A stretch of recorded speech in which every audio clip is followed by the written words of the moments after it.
I recently read The Art of Saying No by Damon Zahariades. The single greatest way to improve your productivity is to say no more often. If you respectfully say no to a 1-hour meeting, you magically create an hour to get your work done. If you respectfully say no to a coworker who wants your help on a project, you'll be able to finish your projects on time. And if you respectfully say no to a friend who wants your help moving on a Saturday, you'll be able to spend more time with your family and recharge for the week ahead. In this video, I'll show you why it's so hard to say no, how to find the strength to say no, and how to say no without angering people. First, why is it so damn hard to say no? Well, we've been conditioned to say yes for most of our lives. As kids, we said no to our parents and teachers and received negative feedback, so we said yes more often. In school, we made friends by saying yes to requests to play and hang out. And when we started our careers, we said yes to every opportunity in the hopes of getting ahead. But Damon Zahariades says we continue to say yes when we'd rather say no, because we wrongly assume that our goals and interests are inferior to other people's goals and interests. What's more, we believe that prioritizing our interests and saying no to a friend or coworker is selfish and will damage our relationships. So given all that, how do we find the strength to say no? I've discovered the strength to say no after making 3 realizations. Realization number 1, saying no does not make me selfish. In fact, saying no to people so I can take care of my needs actually increases my generosity. Realization number 2, saying no for the right reasons strengthens my relationships. And realization number 3, when I say yes just to please people, I say no to something I value. First, saying no increases your generosity.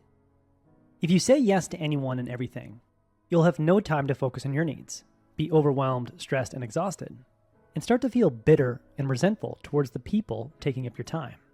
What good are you to others if you're stressed, exhausted, bitter, and resentful? By saying no to people so you can take care of your needs and fill up your emotional tank, you'll have a greater capacity to help people. If you doubt this, try the following experiment. Tomorrow, start your day by saying yes to other people's priorities by answering emails for an hour. How much energy do you have the rest of the day to do generous work and improve people's lives?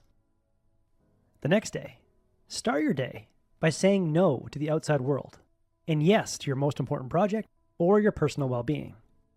Either spend an hour making progress on your important project or use the hour to journal, read, exercise, or meditate. After this hour of self-care, how much more energy do you have to improve the lives of people around you?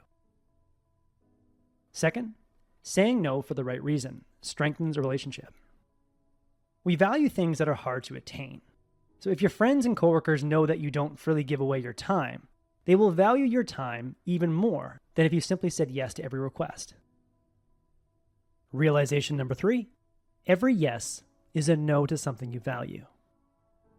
If you reflexively say yes to please people, you will inadvertently say no to what matters. Before you say yes to a time-consuming request just to please someone, remember the 3 P's: people, project, and personal well-being. Imagine saying no to the people you want to spend time with, like your family, and seeing the disappointment on their faces. Or imagine not having the satisfaction of completing that one project you're passionate about. Or imagine seeing yourself a week from now, burnt out and exhausted because you said no to the activities that would help you recharge, recover, and improve your personal well-being. Hopefully, this imagery can give you the jolt you need to resist reflexively saying yes and respectfully say no more often. The key to respectfully saying no more often, without angering people, is to deliver a categorical no, reference a commitment, or make a counteroffer. First, the categorical no. If people routinely ask you for a ride to the airport, create a categorical no around airport rides so you can tell the next person that asks for a ride to the airport, sorry, I've stopped offering rides to the airport. I can see if someone else can offer you a ride or help you get an Uber. A good categorical no to turn down requests to grab a drink on weekdays is, I've stopped drinking this month, or I don't drink on weekdays.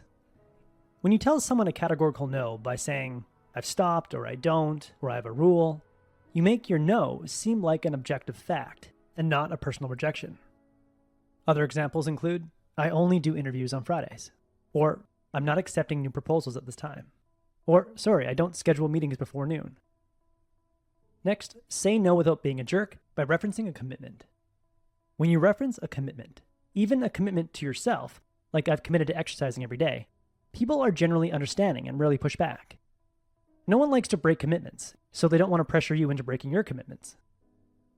Here are a few ways you can use commitments to turn down a request.